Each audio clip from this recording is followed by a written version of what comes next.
আজকে মুলতানি মাটি মেখে আমার সাথে এটা কি হয়ে গেল? তো আজকে সকালে আমি তাড়াতাড়ি ঘুম থেকে উঠে পড়েছিলাম, কারণ আজকে মুলতানি মাটি মাখতে হবে, মানে ফর্সা হতেই হবে যা হোক করে। আর তাই জন্য আমি একটা একটা করে জিনিস বার করতে লাগলাম। প্রথমে ছিল মুলতানি মাটি, তারপরে ছিল চন্দন পাউডার।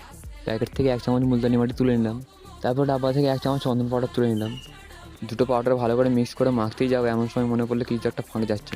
তাই জন্য গোলাপ জলটা ফ্রিজ থেকে বের করে ভালো করে মিক্স করে নিলাম। আর তারপরে তো তোমরা সব জানোই কী করবো, মুখে মাখলাম।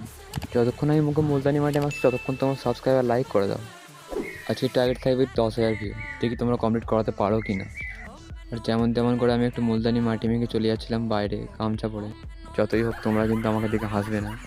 কিছুদিন পরে আমাদের এখানে খেলা আছে, আর খেলার কাউন্সিল আমি নিজেই। তাই জন্য আমরা সবাই মিলে এখানটা পরিষ্কার করে নিচ্ছিলাম। সামিনকে দেখো, সামিন অনেক কাজ করছিল আমার সাথে। সকালের দিকে সব বনগুলো কেটে দিয়েছিলাম, তাই জন্য বিকেলের দিকে পিসটা করতে চলে এলাম।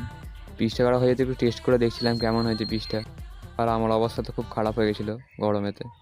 দেখা হচ্ছে পরবর্তী ভিডিওতে।